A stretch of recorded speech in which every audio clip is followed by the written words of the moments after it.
To come to the heart of it, I think we're speaking more about boundaries now than before because we're living more and more and more in this attention economy. In relationships as well, with family, I felt a lot of shame when I started asserting my boundaries about how I'd like to be spoken to. And be very okay with how unimpressive that comes across, unpleasing or displeasing that might be to the other person. And that was a work in progress, and to some extent still is. The boundaries word is now in conversation and you're learning about it. And where do you start and how do you remove the shame from it? Hello, everyone, and welcome to Mindful Mondays, your weekly dose of mental health conversations where we speak to system disruptors, system builders, mental health professionals, and storytellers. And I think I'm really excited about this conversation because we started the conversation about boundaries and the response has been overwhelming in terms of the conversation that we are starting. A lot of people have responded saying, where do I start? I'm still struggling. It's still awkward for me to actually draw my boundaries. So I invited someone who is a very close friend of Mindful Mondays. He was actually my first guest when I started Mindful Mondays in 2021. And he's a registered clinical psychologist, chief clinical officer of October Health, and he has a decade of experience in South Africa's public and private mental health sectors. He also serves as the vice chairperson of SADAG, which is the South African Depression and Anxiety Group, and he's a director at Mbele Education Trust, and he's also a lecturer at the South African Psychoanalytic Initiative Psychotherapy College. His work spans from governance to actual practice, and I wanted him to come in and close our boundaries conversation because a lot of what we speak about is practical work. So I'm very excited for this conversation. I'm very excited to be joined by Zamo Mbele. Hi, Zamo. Such a pleasure. Thank you so much for the invitation. I've been waiting for this apparently for how many years now? 4 years. I'm sorry I didn't call you sooner, but when I was thinking about the boundaries conversation, which we've been having on Mindful Mondays, I was like, you know what? I need to wrap it up with someone who can basically tie the bow on the conversation. And I actually got to thinking when you and I were discussing it beforehand, why now? Why are we talking about boundaries now? Where I was reflecting on the fact that 5 years ago, it was never a word that crossed my mind in this way, but now more than ever, everyone wants to have the conversation about boundaries. What do you think now is the reason why we are having this conversation and this word is getting thrown around? My sense is that if we kind of spend the next 30 minutes just kind of unpacking this as a starting point, we will have achieved something. And the something that I hope to achieve is to really allow whoever's listening to, let's start at the beginning. What are boundaries? Why are boundaries? How, right? There's a lot bandied around and there's a lot of confusion because there's a lot in there. There's a lot of content out there. And not a lot of it is very helpful. A good place to start is I was thinking just exactly that, right? 5 years, 10 years ago, I don't think very many people would be speaking about boundaries except when I was in school. We didn't have, I'm the generation that didn't have life orientation until the absolute end. Instead, every once in a while, we'll go into a class and a video would come up and they'll play a video about my body's nobody's body but mine. You have, that was the sum total of speaking about boundaries. And I'll come back to this a little bit, but there wasn't anything else. About 10 years after that, I have a moment where I am at home. It's a Saturday. I've got plans with my friends. I'm kind of post-adolescent kind of university. And my cousin rocks up at the gate and he rings the bell and he goes, I'm here to visit you. And I then had to change my plans and very annoyed. Eventually at the end of the afternoon, very grateful, but initially very annoyed. And when he left, I said, he breached my boundary. I didn't use those words. But that was a sum total of boundaries. To come to the heart of it, I think we're speaking more about boundaries now than before, because we're living more and more and more in this attention economy. And many people speak about attention economy. It's kind of something that's becoming budding. In certain places, it's very well known. But if we think about the reason why we may become a lot more attentive to an idea of boundaries, I think the beginning point is to appreciate that there's a lot more vying for our attention, for ourselves, for our person, for our energy, for our mind, for our heart, for our likes, for our thumbs up, for our hearts, for our visual, there's a lot more vying for that. And I think the advent of that has created a consequence, good and bad, of then having to think about boundaries. The idea that 10 years, probably now 15 years ago, when said cousin kind of comes to visit me, and because we don't have cell phones, can't let me know, instead he kind of just arrives at my door, versus now where it's, and I always say, the different type of ways somebody can contact you is incredible, and I think is problematic, Then I probably had to deal with an unexpected visitor on a weekend, and that was a sum total of the transgression of my boundary potentially. It was concrete in reality. But now it's something about which push notifications am I getting? Who has my number and who's messaging me? Who's calling me? Who's tweeting me? Who's DMing me? Who's emailing me? Who's this? I think the idea of how much access people have to us has brought about this idea of boundaries. Near last sentence around this kind of introduction around why a boundary is something new, it's because there's so much more that can transgress, that can intrude. My kind of last sentence to that is, I saw a meme, and I love memes. It's my love language. I'm kidding. It's my language. It said, switch off your Slack. We sent people to the moon without laptops. And it was like, that's actually really interesting to think about, right? Is that your constant Slack notifications and other kind of communicative measures, right, force you then to have to create a boundary. Whereas historically, the boundary was created when you logged off, switched off your computer, and you went home. So I think a good place to begin to think for anybody and for yourself very personally, and I think overall as a society around boundaries, is to have a thought about how much access and how much do we opt into? How much do we just click, yes, I've read to, and click next, that is actually creating the problem or the situation of the transgression or the intrusion into boundaries? Wow, I never thought about it that way, because you are right. Like the access that people have, the ways that they can communicate with you, how they can communicate with you as well. Because when you think about the toxicity of social media, like there's also that part where everyone just wants to share however they're feeling. And sometimes someone will send you a message that you don't actually have the emotional capacity for. And I also think that is also like something that has been taken away from us. Like now you actually have to ask, do you have capacity to be able to handle the information that I'm about to give you? But it also reminds me of a conversation that I had with one of our guests where she was speaking about how difficult it is to assert your boundaries, to say, for example, that cousin that showed up on the weekend and you had plans, right? So she had someone that came over but overstayed their welcome. I think about how, it's not a one size fit all. So when we speak about healthy boundaries, it's as if they're universal, but I can only imagine from an African perspective, telling your cousin not today is almost like a sin. Telling someone or a family member who's come over, hey, like you've actually overstayed your welcome is very hard, because she said getting to the point where she said it was so difficult. But after the person had left, she's like, oh, okay, thank you. Like I'm very proud of myself, because it's difficult to do that. What are healthy boundaries and how do they show up in different contexts? And speaking about how now we are speaking about boundaries for people who grew up in like homes where those things didn't exist, like someone could just walk into your room. How do they look different in different contexts across different cultures? And how do we move away from the idea that there's only one right way, considering the fact that we all have different spatial backgrounds, right?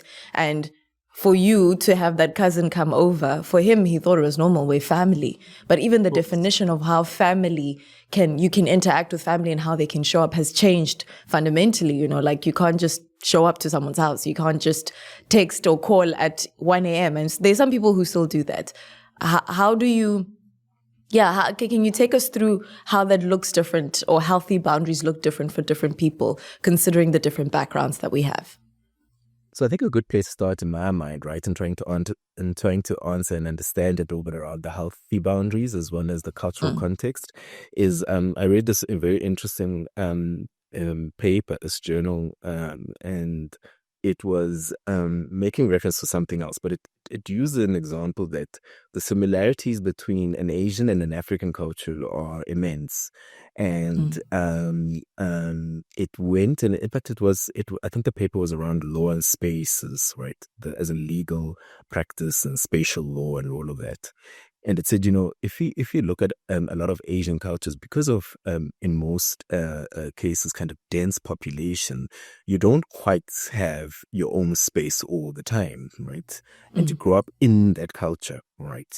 Where there's a shared space, and there isn't what as people who go to Woolworths, which is a South African kind of staple, the idea of my bubble. You can't kind of come in and intrude. It's very culturally acceptable for somebody to be breathing down your neck. And I don't mean that offensively at all. I mean it concretely. And I think I've observed that in South Africa, particularly being a person who's kind of experienced and been exposed to kind of different subcultures, is that if I kind of go to what might be more traditional or typical places and spaces for mostly persons of color, I may be given less actual physical space around me.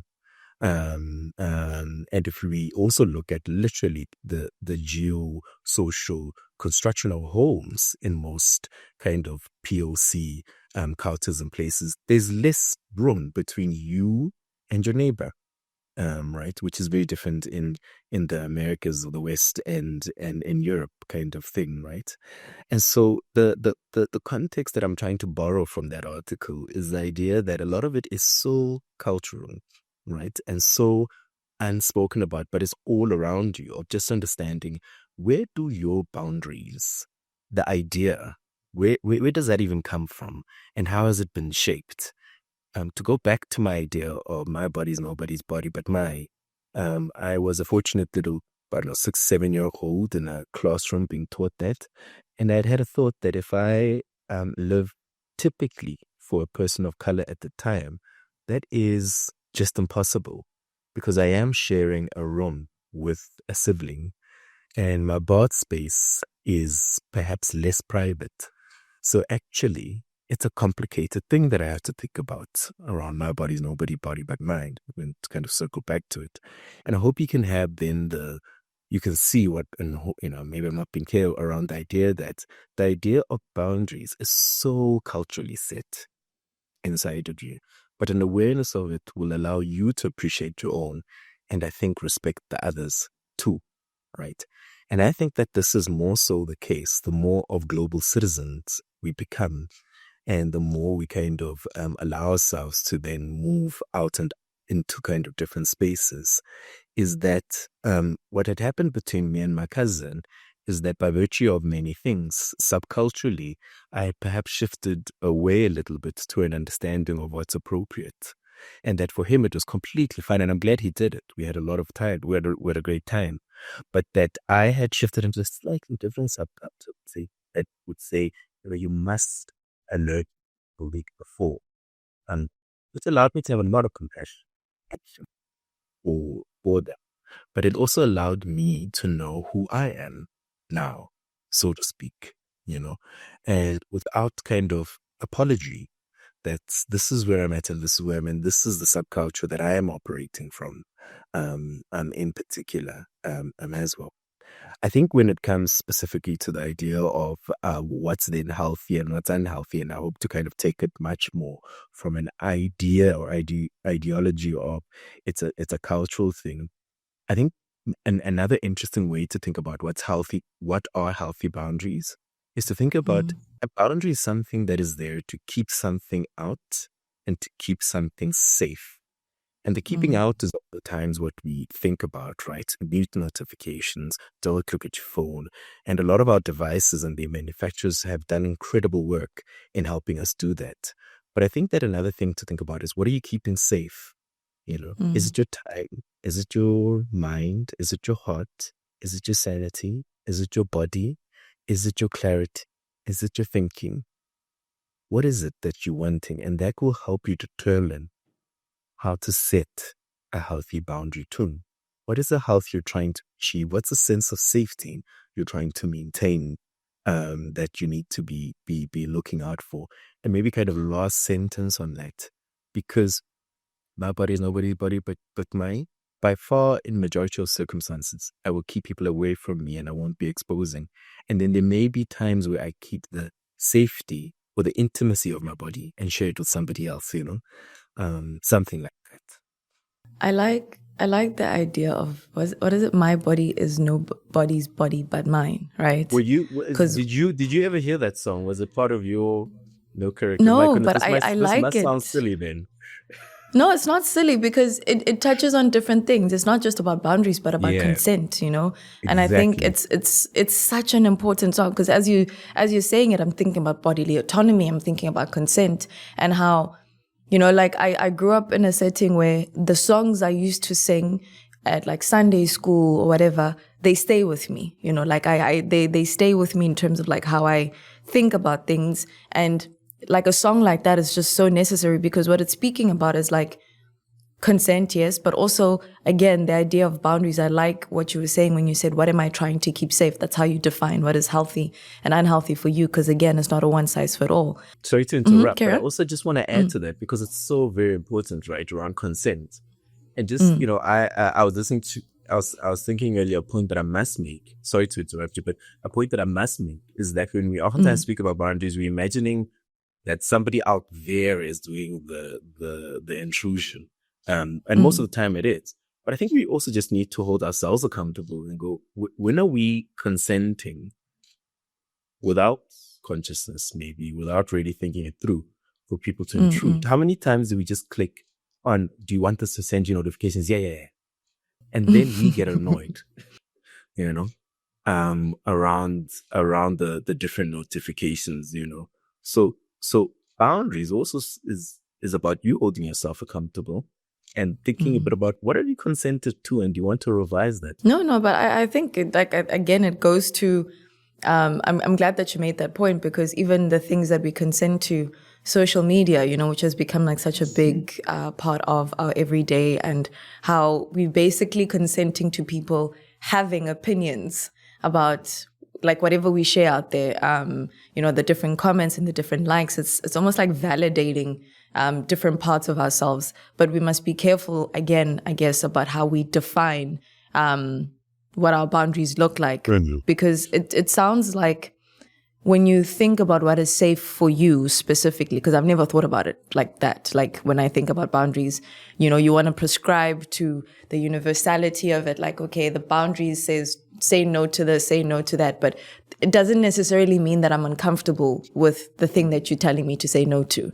Because in different settings, I had a conversation with Dr. Anusha, and she was speaking about how it may show up differently in a work setting, right? Where she's okay sending out an email at 2 a.m., but I may not be comfortable receiving that email at 2 a.m. So that's where, you can put your notifications off, you can put your phone on mute, because it sounds like it's not necessarily about being selfish, but about self-definition, and more than anything, it's about your safe space and how you keep that safe space safe. Am I getting that, the gist of it, right? Completely.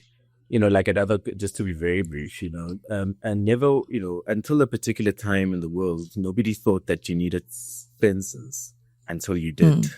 And then until a particular time in the world, actually, nobody thought you needed doors until you did. And what I'm trying to say is, as time moves on, there's a you that may really need to think about, how do you update and upgrade your boundaries to keep yourself safe? And I was going to go to a slight controversy, which is, and you see it even in geopolitics, is that people are feeling unsafe and they are reestablishing their boundaries. I'm not saying that's altogether a good or a bad thing or done in a good way, But that speaks to something universal, that when we feel unsafe, we put up our boundaries, and boundaries are there to actually help us feel safe too. But what the different episodes that we have had on boundaries, and I like how you're framing it, what's been difficult for a lot of people is, how do I then begin to say no or to assert my boundaries in different relationships where, again, you said earlier it's about consent, what you're consenting, right?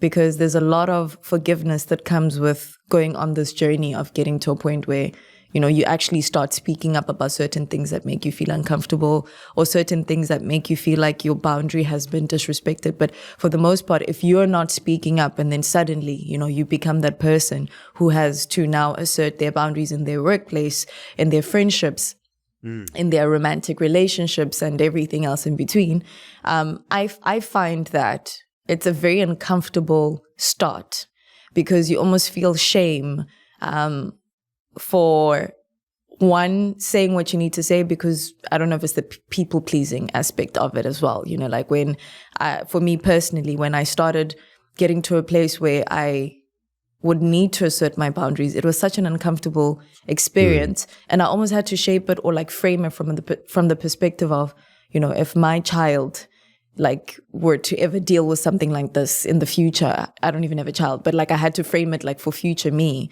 for me to be comfortable with the decisions that I was making now.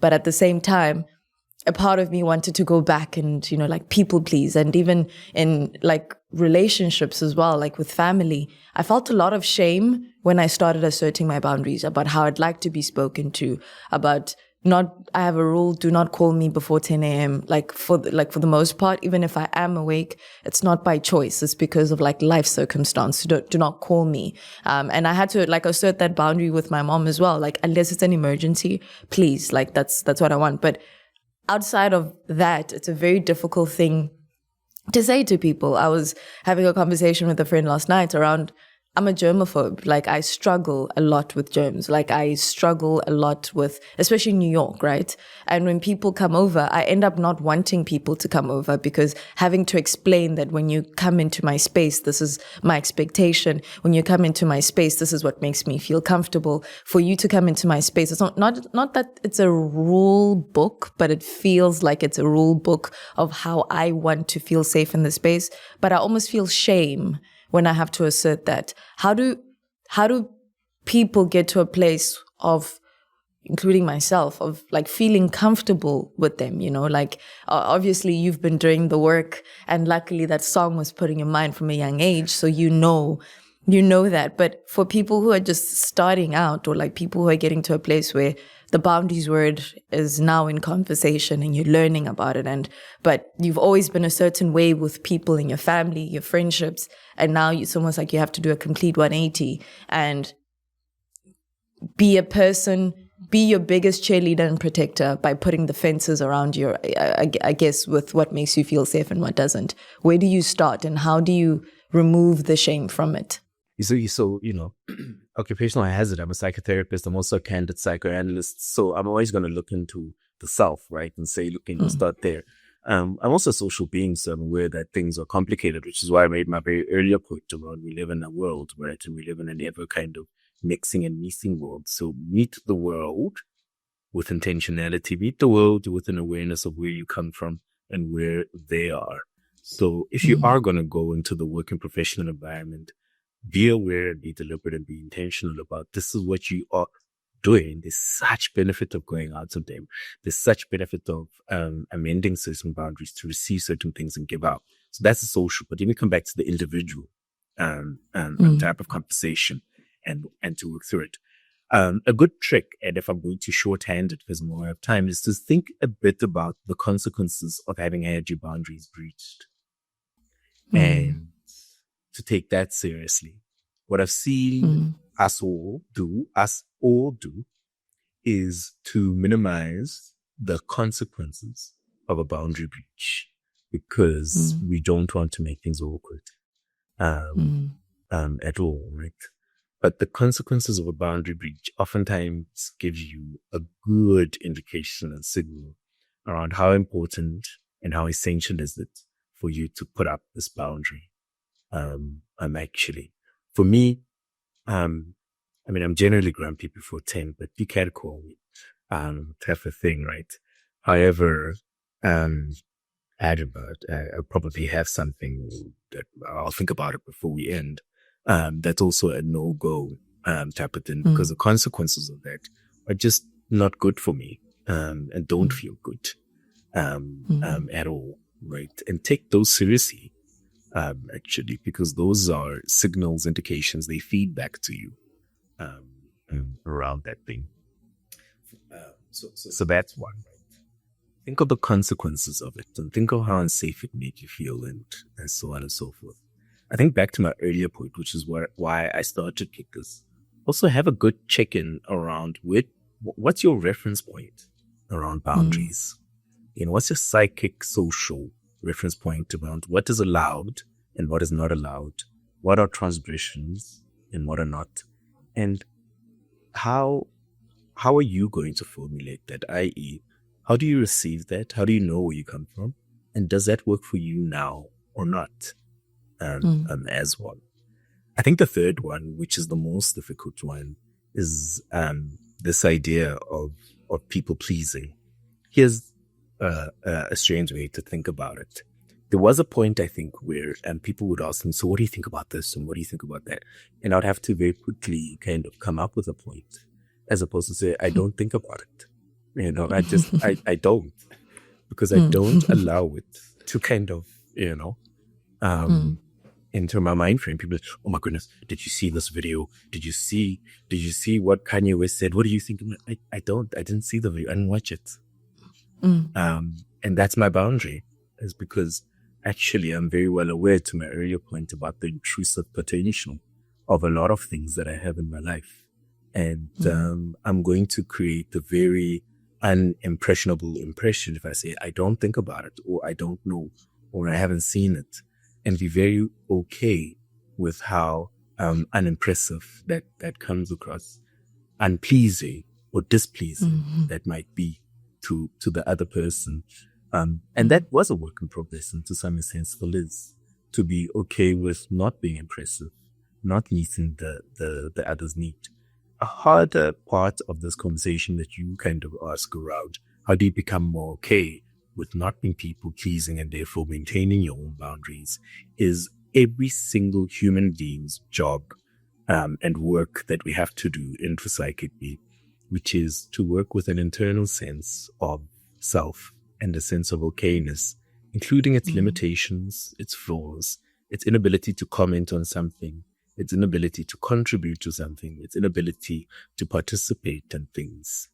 Actually, a very ordinary, though compassionate and kind of approach and ethos to self that says, I won't be everywhere every time, I won't be everything to every person, and perhaps that's good enough, actually.